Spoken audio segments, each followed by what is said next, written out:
क्या तुमने कभी गौर किया है, कुछ लोग बिना कुछ कहे ही अपने आसपास का माहौल बदल देते हैं। वे ना चिल्लाते हैं, वे ना किसी से मित्रता बनाते हैं, वे बस खामोश हो जाते हैं और अचानक से हवा बदल जाती है। लोग बेचैन हो जाते हैं, लोग उन्हें खोजने लगते हैं और जो लोग हमेशा सोचते थे कि वे उन्हें बहुत अच्छी तरह से जानते हैं, अचानक समझते हैं कि दरअसल वे उनके बारे में कुछ भी नहीं जानते। सोचो, अगर तुम भी ऐसे करो तो अगर तुम हर बात पर तुरंत प्रतिक्रिया देना बंद कर दो तो अगर तुम झगड़े की जगह चुप्पी चुन लो तो अगर तुम हर छोटी बात का जवाब देने की बजाय थोड़ा पीछे हट जाओ तो क्या होगा? यही असली राज्य छुपा है। जब तुम हर समय उपलब्ध रहना छोड़ दो देते हो, भावनाओं में, शब्दों में, शरीर और मन दोनों से, लोगों के हाथ से तुम्हें नियंत्रित करने का साधन निकल जाता है, क्योंकि वे तुम्हें हमेशा तुम्हारी प्रतिक्रिया से पकड़ते आए हैं। कभी तुमने गुस्से से, कभी तुम्हारी जल्दी जल्दी हाँ कह देने से की आदत से, कभी तुम्हारे डर से, लेकिन जिस दिन तुमने यह डोरे काट दी, उस दिन खेल बदल जाता है और उसी दिन लोग यह महसूस करते हैं कि उन्होंने कभी तुम्हें समझा ही नहीं था। जब तुम अचानक अनुपलब्ध हो जाते हो, कौन घबराता है, कौन गुस्से से तिलमिला उठता है, कौन बार बार कोशिश करता है कि तुम्हें उकसाकर फिर से वही पुराना भाव निकाल ले। यह सब उनके बारे में बहुत कुछ बता देता है और तुम्हारे बारे में भी। सच तो यह है कि तुम अब तक अपनी ऊर्जा ऐसे लोगों पर खर्च कर रहे आए हो जो उसके योग्य ही नहीं थे। तुम हर बार कहकर खुद को छोटा करते गए, हर बार तुरंत जवाब देकर अपनी शक्ति दूसरों के हाथों में सौंपते गए, हर बार भावनात्मक प्रतिक्रिया देकर अपना ही खून जलाते चले गए और एक दिन अंत में तुम्हारे पास क्या बचता है? थकान, चिड़चिड़ापन, एक खालीपन जिसे तुम शब्दों में नहीं कह पाते, लेकिन मैं तुम्हें बताऊंगी, क्योंकि तुम उन लोगों के लिए बहुत ज़्यादा उपलब्ध हो जिन्हें तुम्हारी खामोशी का एक पल भी नसीब नहीं होना चाहिए था। यह जो है कि कह रहा हूँ कि इसका अर्थ यह नहीं है कि तुम दुनिया से मुंह मोड़ लो। इसका अर्थ यह है कि तुम पहले खुद को चुनो। महान संतों ने कहा है, सच्चा अनुशासन है स्वयं को पहचानना। जब तुम यह समझ जाओ तो चुप्पी हजार बहसों से ज़्यादा ताकतवर है। तो तुम्हारे भीतर एक नई शक्ति जन्म लेती है।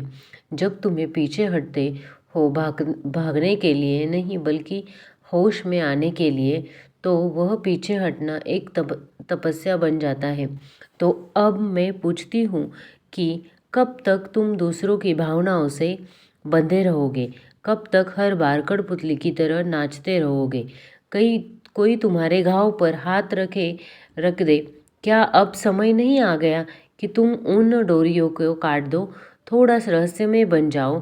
क्योंकि जिस जिस दिन तुम हमेशा उपलब्ध रहना बंद कर दोगे, उसी दिन से सब कुछ बदलना शुरू हो जाएगा।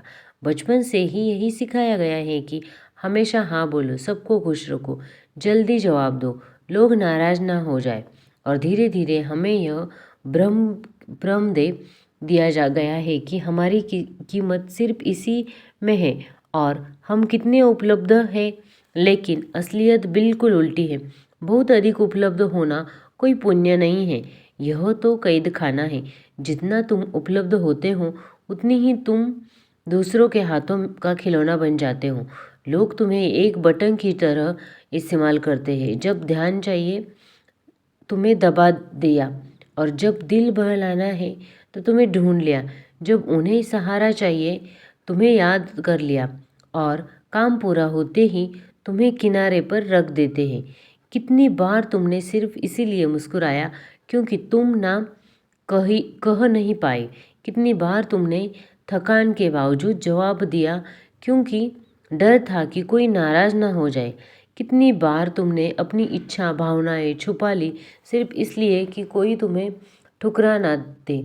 यही है आत्मत्याग। आप जितना आत्मत्याग करोगे, आपको ऐसे लगेगा कि कोई नोटिस नहीं कर रहा, मैं खुद अकेले ही सब चीज़ें कर रहा हूँ।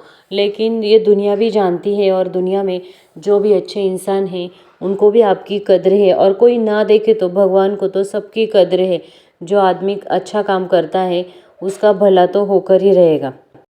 आपका रहन सहन और आपकी वाणी ऐसी होनी चाहिए कि आप किसी के साथ भी बातें करो तो उसको आपकी बातों से ईर्ष्या नहीं होनी चाहिए।